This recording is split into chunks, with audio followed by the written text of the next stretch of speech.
A última coisa que ouvi do meu casamento de 20 anos foi a risada de Marcos. Não uma risada alegre, mas um som cortante, cheio de desprezo, que ecoou pelo nosso pequeno apartamento em Copacabana e se estilhaçou contra as paredes da minha alma. Ele estava na porta, com a mala na mão, o rosto impassível de quem acaba de comunicar uma decisão de negócios e não de estraçalhar uma vida. Eu havia acabado de descobrir sobre a amante, uma colega de trabalho dele, 20 anos mais nova, e meu mundo, que eu acreditava ser sólido como uma rocha, se desfez em pó. "E o que você vai fazer agora, Clara?" Ele perguntou, com uma falsa curiosidade. "Eu cuidei de tudo por 20 anos. Você não trabalha desde que o nosso filho nasceu. Não tem carreira, não tem dinheiro. Como você acha que vai se virar?" As palavras dele eram pequenas facas. E eu, em choque, não tinha escudo. Eu que larguei a faculdade de arquitetura para cuidar da nossa casa, que revisei os relatórios dele de madrugada, que organizei cada jantar de negócios que alavancou a carreira dele. Eu que fui a fundação invisível sobre a qual ele construiu o seu sucesso. Eu vou dar um jeito, gaguejei, as lágrimas me cegando. E foi aí que ele riu. Aquele som horrível que nunca esquecerei. "Dar um jeito?" Ele repetiu, o escárnio em sua voz. "Clara, se enxerga. Você não tem nada. Você não é nada sem mim." Ele se inclinou como se fosse me contar um segredo. "Preste atenção no que eu vou te dizer, porque é a última ajuda que eu te dou. Você nunca vai sobreviver sem mim." Ele se virou e saiu, batendo a porta. A risada dele ficou para trás, impregnada no ar, junto com o cheiro do seu perfume caro. Fiquei ali, paralisada no meio da sala, olhando para a porta fechada. O barulho do trânsito do Rio de Janeiro lá fora parecia vir de outro planeta. Naquele momento, ele estava certo. Eu não era nada. Era apenas uma mulher de 45 anos, abandonada, sem profissão e com o eco de uma risada cruel como única companhia. Suas últimas palavras eram uma sentença de morte, uma profecia de fracasso. E eu, ali, no fundo do poço, fiz uma promessa silenciosa. Eu não iria apenas sobreviver. Eu iria transformar a profecia dele na maior piada da sua vida. A profecia de Marcos quase se tornou realidade. Os primeiros meses foram um deserto. O divórcio foi rápido e impiedoso. A busca por emprego, um exercício diário de humilhação. Lembro-me de uma entrevista com um gerente de RH que tinha a metade da minha idade. Ele olhou meu currículo com um abismo de 20 anos em branco e disse, com um sorriso de pena: "Com todo respeito, senhora Reis, a senhora tem a idade da minha mãe.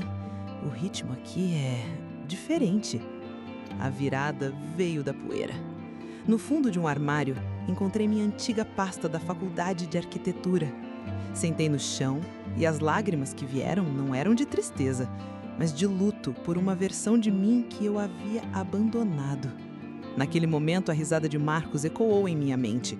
"Você, arquiteta? Não me faça rir." Aquela voz que antes me paralisava, agora me incendiava. Comecei pequeno, oferecendo meus serviços como organizadora de ambientes. Minha primeira cliente, Dona Marlene, do 702, foi cética. "Só que a senhora deu um jeito na bagunça, minha filha." Eu sorri. "O milagre está no olhar, Dona Marlene." 2 dias depois, ela ficou boquiaberta. "Minha Nossa Senhora, Clara! Que mágica foi essa? Você me devolveu meu apartamento!" O boca a boca fez seu trabalho. Ganhei o respeito de pedreiros e pintores, que de início me olhavam com desconfiança. "A Dona Clara sabe o que faz", ouvi um deles dizer. Cada elogio era uma pequena vingança. Batizei a empresa de Claramente Ambientes, uma declaração de guerra à confusão da minha vida.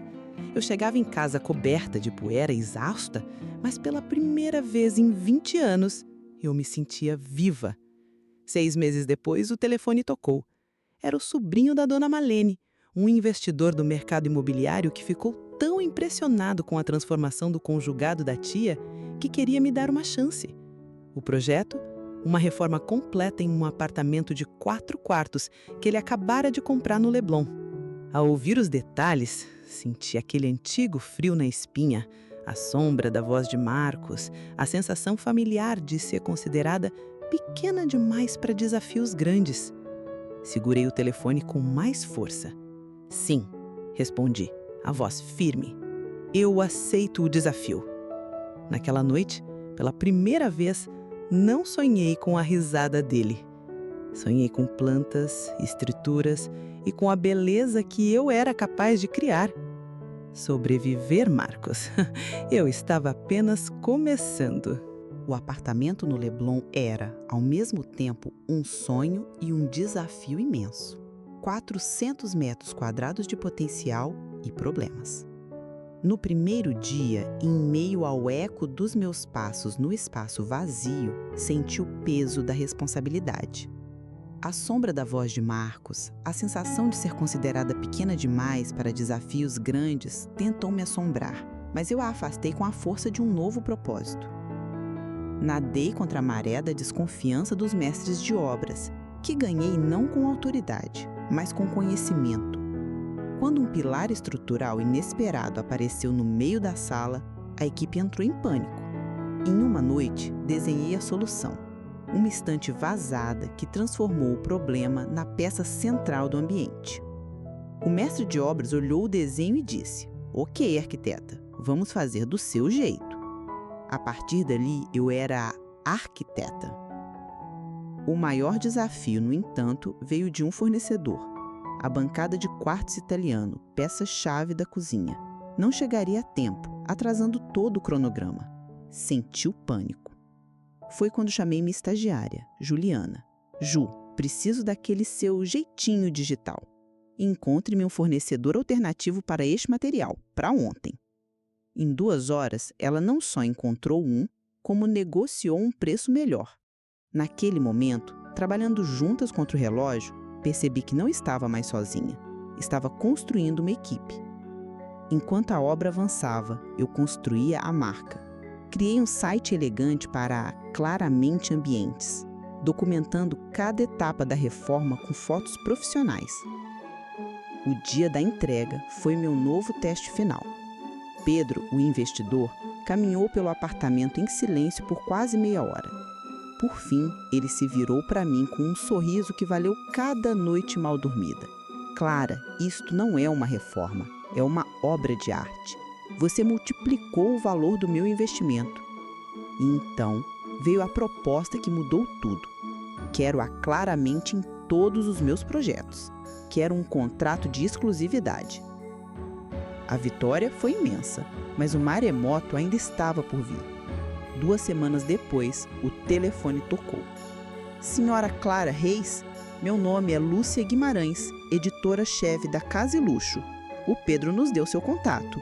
Seu trabalho no Leblon está causando um burburinho enorme no setor.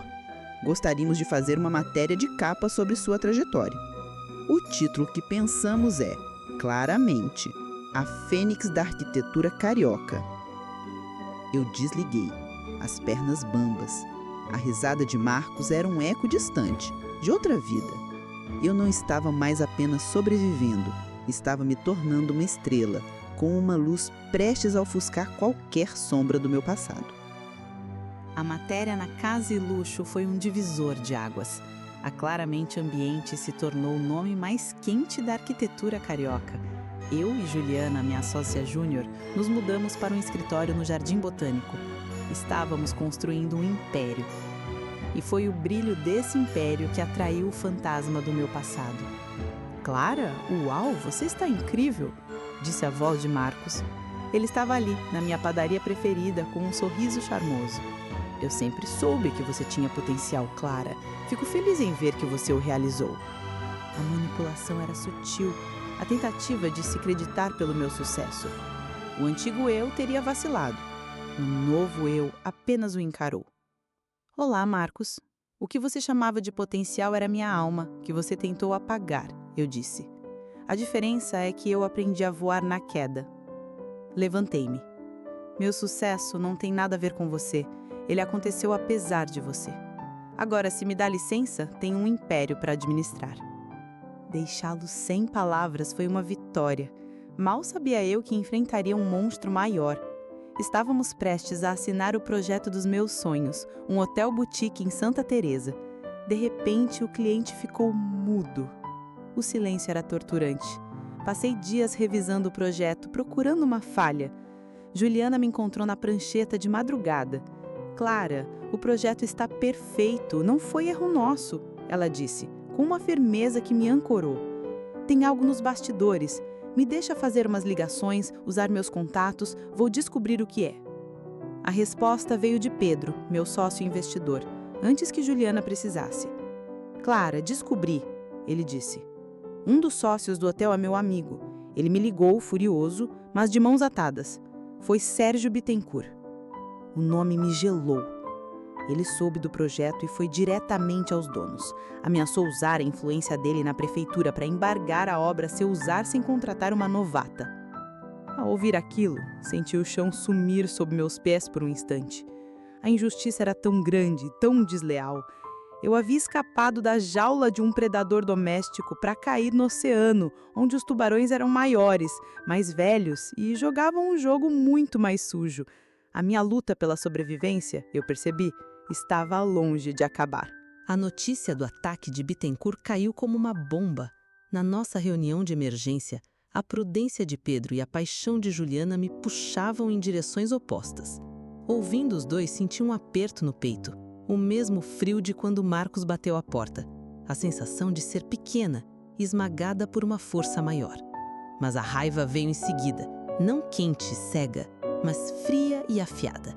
A raiva que se recusa a ser vítima duas vezes. Vocês dois estão certos, eu disse, silenciando a discussão.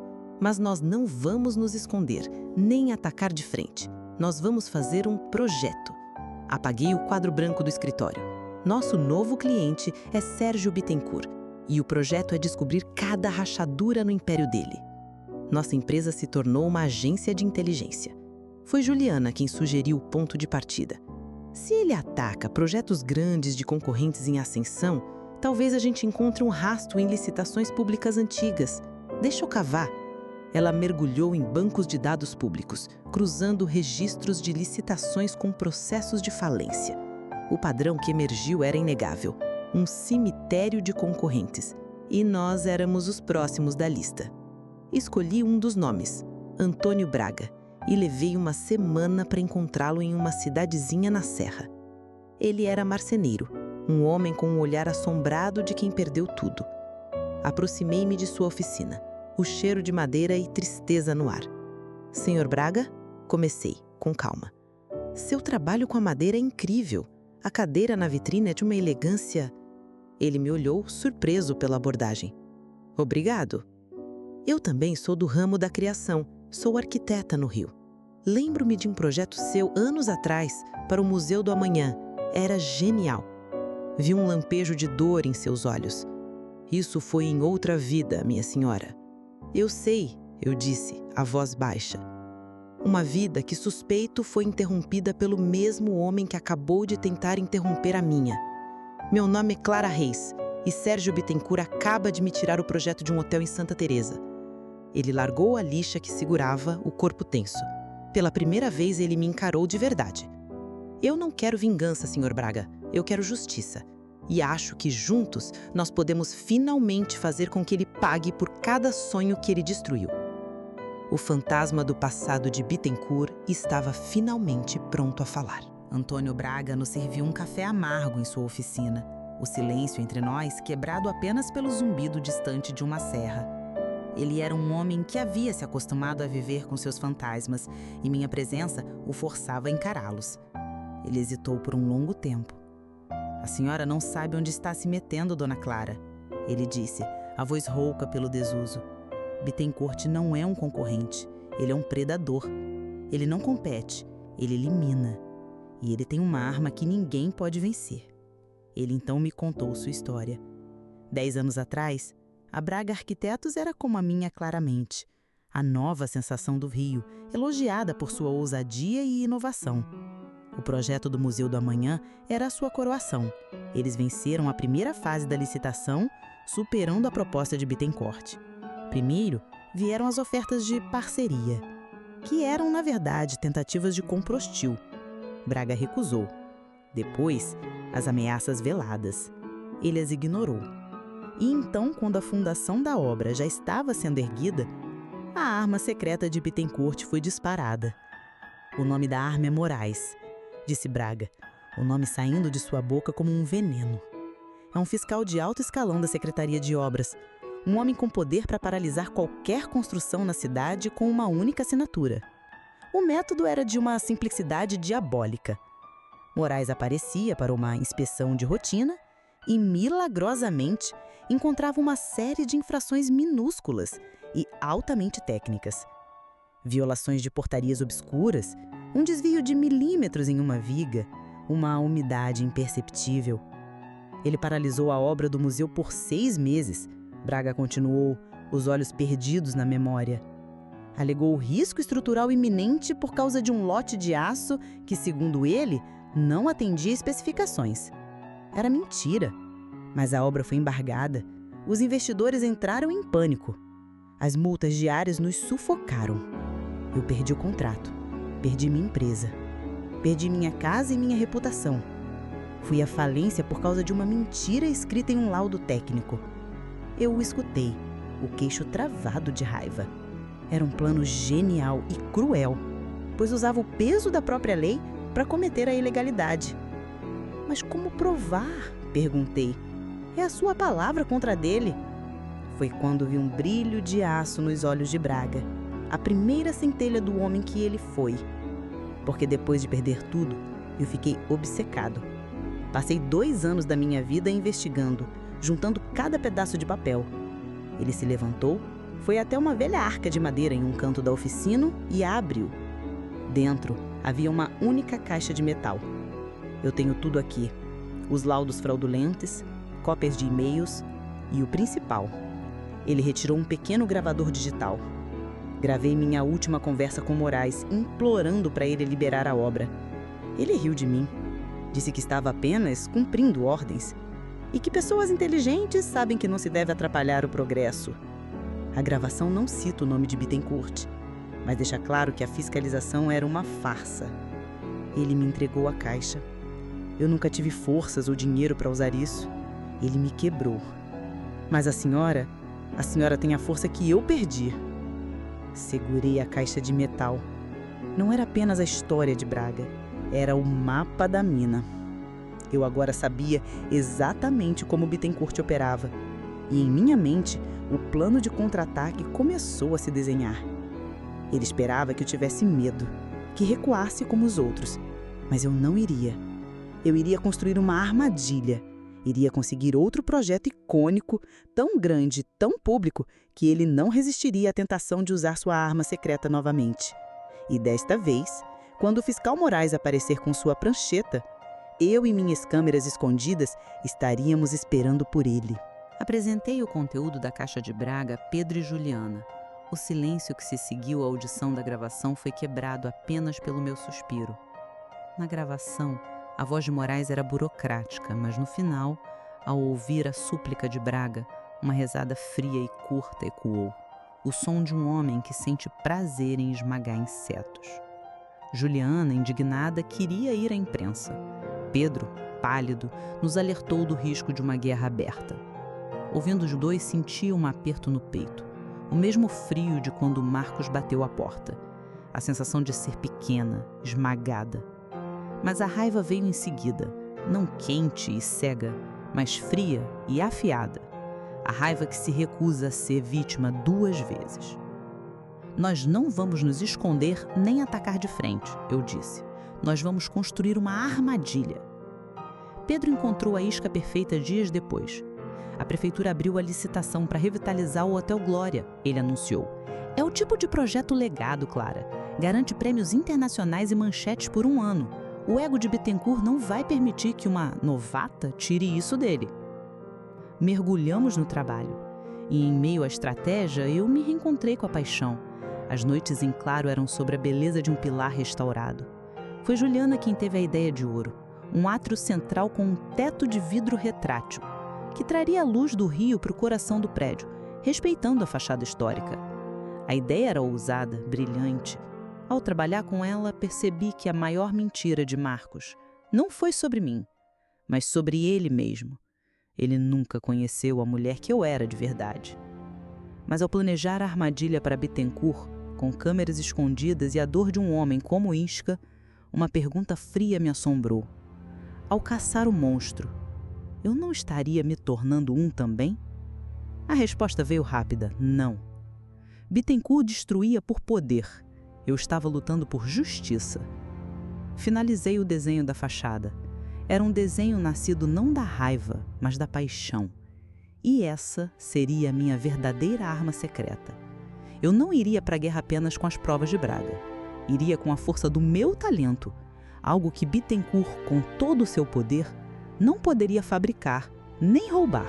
A notícia caiu como um raio no cenário da arquitetura carioca. A licitação para revitalizar o Hotel Glória havia sido vencida pela Claramente Ambientes. As manchetes nos jornais de negócios e nas revistas de design celebravam a vitória da novata sobre os gigantes do setor. A história da Fênix, a mulher que renasceu das cinzas para conquistar o projeto mais icônico da cidade, era boa demais para ser ignorada. A nossa vitória não foi apenas um contrato assinado, foi uma coroação pública. E eu sabia que para o ego de Sérgio Bittencourt, aquilo era uma declaração de guerra. Em seu escritório suntuoso, como soube mais tarde por um contato de Pedro, Bittencourt não gritou. Ele não quebrou nada. A reação dele foi muito pior. Um silêncio gelado e mortal. Ele leu a notícia em seu computador, o rosto uma máscara impenetrável. Então, pegou o telefone e fez uma única e curta ligação. Moraes, Hotel Glória. Fique de olho na fase das fundações. Quero um relatório completo. O predador havia farejado a isca. A armadilha estava ativada. Nós usamos as semanas seguintes para nos preparar para uma guerra que seria travada não com tijolos, mas com papéis e câmeras. Pedro contratou, discretamente, a melhor empresa de segurança de eventos do Rio. Durante a noite, eles instalaram microcâmeras e gravadores de áudio em nossa sala de reuniões no canteiro de obras, um container de metal que transformamos em nosso centro de comando. Ao mesmo tempo, contratamos, em segredo, uma das firmas de engenharia mais respeitadas do país para fazer uma auditoria paralela de cada passo da nossa obra. Cada viga de aço, cada cálculo estrutural era verificado, certificado e documentado. Tínhamos um dossiê da nossa própria inocência. Liguei para Antônio Braga. Antônio, está na hora. Ele mordeu a isca. Pela primeira vez, ouvi esperança na voz dele. Ele concordou em vir ao Rio para ser uma testemunha silenciosa quando o momento chegasse. Os meses passaram. A obra do Hotel Glória avançava a passos largos, um gigante de concreto e história renascendo sob o nosso comando. Chegamos à fase mais crítica e vulnerável, o reforço das fundações históricas, um trabalho delicado e complexo. Era o momento perfeito para uma sabotagem burocrática, e como um relógio, o telefone tocou. Era da Secretaria de Obras. Uma denúncia anônima havia gerado a necessidade de uma inspeção surpresa de risco estrutural. O fiscal responsável, o engenheiro-chefe, Sr. Moraes. A visita estava marcada para a manhã seguinte, às 10 da manhã. A noite foi de uma calma tensa. Conferimos os equipamentos de gravação, o dossiê da auditoria independente foi colocado em uma pasta lacrada. Na manhã seguinte, estávamos todos no container escritório, aguardando. Eu, Juliana, Pedro e, sentado em um canto quase invisível, Antônio Braga. O fantasma e a Fênix, juntos, esperando pelo executor. Às 10 em ponto, a porta se abriu. Moraes entrou, a personificação da autoridade burocrática. Alto, de terno cinza, com uma prancheta na mão e um ar de superioridade entediada. Ele não fazia ideia de que cada passo seu estava sendo gravado, de que cada palavra sua seria analisada. Ele não era um fiscal ali para inspecionar uma obra. Ele era a peça principal de uma armadilha, o rato prestes a tocar no queijo, enquanto o mundo inteiro, sem que ele soubesse, estava assistindo. Moraes entrou no nosso container escritório como um imperador em uma província conquistada. Ele nos cumprimentou com um aceno de cabeça, A expressão entediada de um homem que já sabia o resultado do seu trabalho. Ele passou 1 hora percorrendo a obra, fazendo anotações em sua prancheta, um teatro de profissionalismo que era quase uma obra de arte. Nós o seguimos, desempenhando nossos papéis de anfitriões preocupados, respondendo a cada pergunta com uma seriedade ensaiada. Antônio Braga permaneceu em silêncio, uma sombra no fundo do canteiro de obras, observando o homem que destruiu sua vida. De volta ao escritório, sob o olhar atento de 4 microcâmeras, Moraes sentou-se à cabeceira da nossa mesa de reuniões. Ele pigarreou, ajeitou seus óculos e nos encarou com uma falsa solenidade. Senhores, lamento informar, ele começou, a voz grave, mas minha inspeção revelou uma série de irregularidades estruturais gravíssimas. Juliano ofegou, no tempo perfeito. Pedro franziu a testa como um investidor chocado. Moraes continuou, impassível. A análise do concreto usado no reforço das sapatas indica uma qualidade inferior à especificada na portaria 27B do Código de Obras. Além disso, a angulação de várias vigas de sustentação está com um desvio de quase 2 graus. Lamento, mas na minha capacidade como fiscal, sou obrigado a embargar esta obra imediatamente por risco iminente à segurança pública. Ele estava cometendo o crime ao vivo, com uma calma assustadora. Embargar? Isso é um absurdo, exclamou Pedro. Temos os laudos do laboratório, tudo foi feito com a mais alta qualidade. Moraes nos olhou com condescendência. Laudos de laboratórios contratados por vocês não se sobrepõem à fiscalização oficial. A minha decisão é final. Foi quando eu tomei a palavra. O ato da viúva assustada havia acabado. Senhor Moraes, eu disse, minha voz cortando o ar, fria como aço. O senhor tem certeza absoluta de cada palavra que acabou de dizer? O senhor colocaria sua carreira e sua liberdade em jogo por este seu parecer técnico? Ele me olhou, irritado pela minha insolência. Minha senhora, eu não sei quem a senhora pensa que é, mas minha avaliação é baseada em fatos. Ótimo, porque nós também adoramos fatos, eu disse. Com um sinal, Pedro colocou sobre a mesa um dossiê de 200 páginas, encadernado em capa dura. Este é um laudo da Alfa Engenharia, a firma de auditoria mais respeitada do Brasil, concluído ontem. Ele não apenas certifica que nossa obra está perfeita, como a elogia por exceder as normas de segurança. Fatos. O rosto de Moraes vacilou. Isso não prova nada? Tem razão. Sozinho, não. Talvez um padrão de comportamento ajude a esclarecer. Por favor, entre, Antônio. A porta do escritório se abriu e Antônio Braga entrou, o olhar fixo em Moraes. O fiscal empalideceu como se tivesse visto um fantasma. O senhor se lembra do arquiteto Antônio Braga? Do Museu do Amanhã? Das irregularidades que o levaram à falência há 10 anos atrás? Ele também se lembra muito bem do senhor. Moraes se levantou, em pânico. Eu não sei do que vocês estão falando. Isso é uma armação. É uma armação, sim, senhor Moraes. E o senhor é o ator principal. Apontei para as saídas de ar no teto. Sugiro que o senhor sorria para as câmeras. Cada palavra, cada acusação fraudulenta que o senhor fez nesta sala está sendo gravada. Assim como a gravação que o senhor Braga tem do senhor, confessando que cumpria ordens. Eu me aproximei da mesa, o rosto a centímetros do dele. Então a questão não é se a obra será embargada. A questão é, o senhor prefere entregar o nome do homem que te deu as ordens e colaborar com a polícia em uma investigação por corrupção?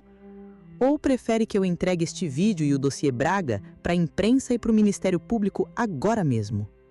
O imperador desmoronou. O suor escorria por sua testa.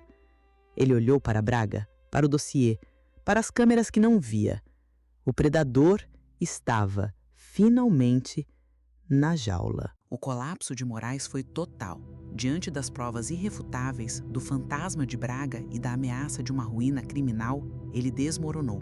Por 2 horas, em uma sala com nossos advogados, ele ditou e assinou uma confissão detalhada.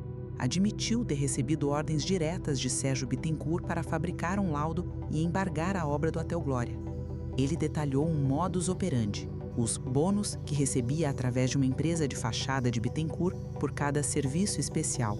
E, com a insistência de Antônio Braga, ele confessou o crime de 10 anos atrás, o assassinato da reputação da Braga Arquitetos.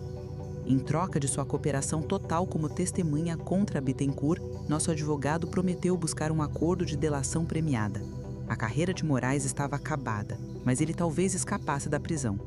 Ele se tornou nossa principal arma. Quando o fiscal, agora um homem quebrado, foi escoltado para fora, um silêncio se instalou na sala. Antônio Braga, que assistiu a tudo com uma intensidade contida, aproximou-se de mim, os olhos marejados pela primeira vez. Por 10 anos, todo mundo me tratou como um louco, um fracassado. Ele disse, a voz embargada: "A senhora não me deu apenas a chance de justiça, dona Clara. A senhora me devolveu a minha paz." Naquele momento, eu soube que, independentemente do que acontecesse a seguir, a nossa luta já havia valido a pena. Com a confissão de Moraes em mãos, a dinâmica da guerra mudou completamente. Nós não tínhamos mais uma suspeita, tínhamos um caso criminal sólido. Reunido com Pedro e Juliana, a questão não era mais como vamos nos defender, mas sim como vamos atacar. A sugestão de Juliana foi ir direto para a imprensa.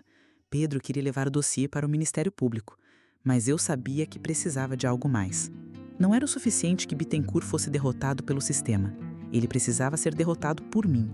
Ele precisava olhar nos olhos da novata que ele tentou esmagar enquanto seu império ruía. Pedi a Pedro o número do celular pessoal de Bittencourt. Ele hesitou, mas me deu. Esperei até o final da tarde imaginando que ele estaria em seu escritório, impaciente, esperando a ligação de Moraes com a notícia do embargo. Então, eu mesma liguei. Ele atendeu no segundo toque, a voz impaciente. "Sim? Sérgio? Aqui é Clara Reis." Houve uma pausa, seguida de uma risada arrogante. "Ora, se não é a arquiteta do momento. Suponho que esteja me ligando para chorar as pitangas sobre o embargo do seu hotel. Sinto muito, querida. Negócios." A frieza na minha voz o fez calar. "Pelo contrário, Sérgio. Estou ligando para discutir a aposentadoria antecipada do seu fiscal, o Sr. Moraes. Ele passou a tarde conosco. Foi muito colaborativo. Assinou uma confissão fascinante sobre as ordens que recebeu de você, não só sobre o meu projeto, mas o do Antônio Braga também. Temos tudo gravado e documentado. Meu advogado tem um nome para isso: formação de quadrilha." O silêncio do outro lado da linha era uma sinfonia. Eu podia quase ouvir a engrenagem do cérebro dele girando, calculando, percebendo que não havia saída. "Então, aqui está a sua única opção. Amanhã, às 9 da manhã, no meu escritório, você virá sozinho para acertarmos os termos da sua retirada completa do projeto do Hotel Glória e de um fundo de compensação para todas as vítimas que encontramos em seu passado. Se você não estiver aqui, às 10 em ponto, o dossiê completo, incluindo a confissão do seu amigo Moraes, vai para o Ministério Público e para a primeira página dos jornais. A escolha é sua." Eu desliguei. Não esperei por uma resposta.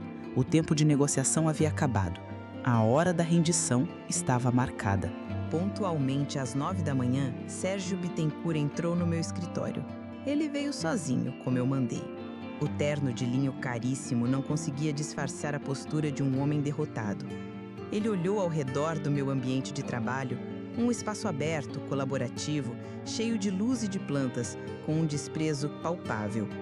Era o oposto de sua fortaleza corporativa, escura e intimidadora.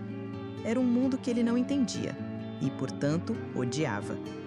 Ele não se sentou, permaneceu de pé, um touro ferido esperando o golpe final. Eu não o fiz esperar. "Sente-se, Sérgio", eu disse, não como um convite, mas como uma ordem. Ele obedeceu. Meu advogado, ao meu lado, abriu a pasta sobre a mesa. "Vamos aos termos", disse o advogado, a voz neutra e cortante. "Primeiro, sua empresa protocolará, até o meio-dia de hoje, a desistência formal e incondicional de qualquer participação ou objeção ao projeto do Hotel Glória.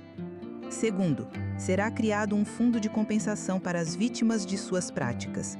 O primeiro indenizado será o arquiteto Antônio Braga, no valor corrigido do projeto que lhe foi roubado. Outros casos, que já estamos investigando, virão a seguir. Terceiro, o senhor assinará um acordo de confidencialidade, comprometendo-se a nunca mais interferir em nossos negócios. Em troca, a confissão de seu amigo Moraes e as demais provas não se tornarão públicas, contanto que os termos sejam cumpridos à risca. Bittencourt ouviu tudo, o maxilar travado. A fúria em seus olhos era de um rei sendo destronado por plebeus. É isso? Ele rosnou, olhando para mim. Você destrói uma carreira de 40 anos por causa de um único projeto? Foi a minha vez de falar. Eu não destruí nada, Sérgio, eu disse. E ao usar o primeiro nome dele, vi um espasmo de raiva em seu rosto. O seu império já estava podre por dentro. Você não construiu um legado. Você construiu um cemitério. Você não venceu seus concorrentes. Você os assassinou por medo. Medo de que o talento deles fosse maior que o seu. Aproximei-me da mesa, encarando-o. Você me tirou o hotel não por estratégia de negócios. Foi por puro ego. Você não suportou a ideia de que alguém novo, uma mulher que você considerava uma novata, pudesse criar algo mais belo no seu quintal. O seu problema nunca foi a concorrência. Sempre foi a sua própria insegurança. As palavras o atingiram como pedras. Ele ficou em silêncio por um longo tempo. Então, com um gesto brusco, pegou a caneta e assinou cada página do acordo. Ele se levantou para sair, um homem visivelmente menor do que aquele que entrou. Quando chegou à porta, eu chamei uma última vez. Ah, Sérgio, eu disse. Ele se virou.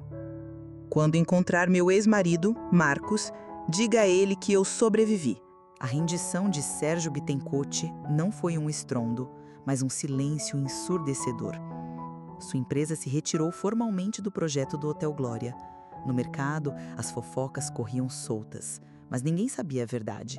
Apenas viam o gigante recuar diante da novata, e isso, por si só, reescreveu o mapa do poder na arquitetura carioca. A primeira coisa que fiz com a minha nova autoridade foi cumprir uma promessa. Em uma pequena cerimônia em meu escritório, entreguei a Antônio Braga o primeiro cheque do fundo de compensação. Era um valor que não apagava a dor de 10 anos de injustiça, mas ao ver as lágrimas de alívio escorrendo pelo rosto daquele homem, eu entendi a verdadeira dimensão da nossa vitória. Não se tratava de vingança, tratava-se de restauração. Nos anos que se seguiram, a Claramente Ambientes se tornou mais do que uma empresa. Tornou-se um símbolo. O Hotel Glória foi inaugurado com aclamação internacional, ganhando prêmios e se tornando meu cartão de visitas para o mundo. Minha equipe cresceu e fiz questão de transformá-la em um porto seguro para talentos que, como eu, haviam sido descartados ou subestimados. Tornei-me a mentora que nunca tive. A minha história, antes uma fonte de vergonha, tornou-se uma inspiração. E então, anos depois, a profecia do título se cumpriu.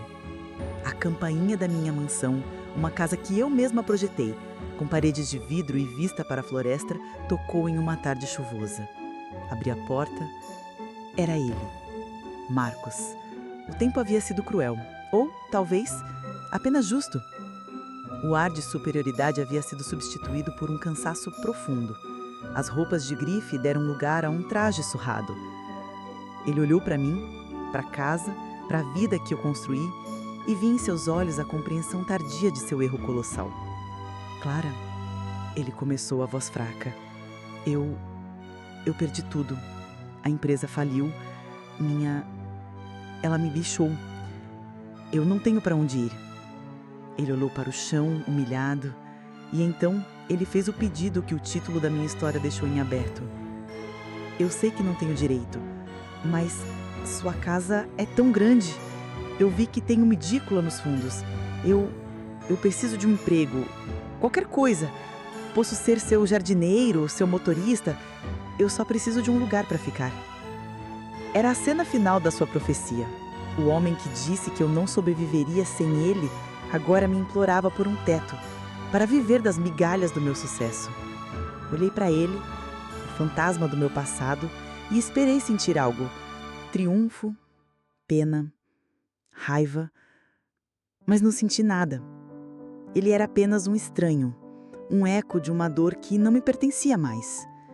Minha vingança não seria humilhá-lo. Minha vingança era o fato de que a presença dele ali era completamente relevante para minha paz. Sinto muito, Marcos, eu disse, a voz suave, mas final. Não posso te ajudar. E sem raiva, sem drama, eu fechei a porta. Voltei para dentro da minha casa, para a luz, para minha prancheta, onde um novo projeto me esperava. Ele disse que eu nunca sobreviveria sem ele. A verdade é que minha vida só começou de verdade no dia em que ele foi embora. A jornada de Clara é a prova de que o verdadeiro poder não está em se vingar, mas em se reconstruir de forma tão completa que o passado perde toda a força. Quantas vezes já ouvimos que não somos capazes? A história dela nos inspira a transformar cada dúvida em um tijolo para construir nosso próprio império. O que você achou da decisão final de Clara? Você teria feito o mesmo? Deixe sua opinião nos comentários. Se você se emocionou e se inspirou com essa incrível volta por cima, não se esqueça de se inscrever no canal e ativar o sininho, para não perder nenhuma de nossas histórias emocionantes. E se você está pronto para mais uma trama de segredos e consequências, clique no vídeo que está aparecendo na tela agora e confira a nossa próxima história.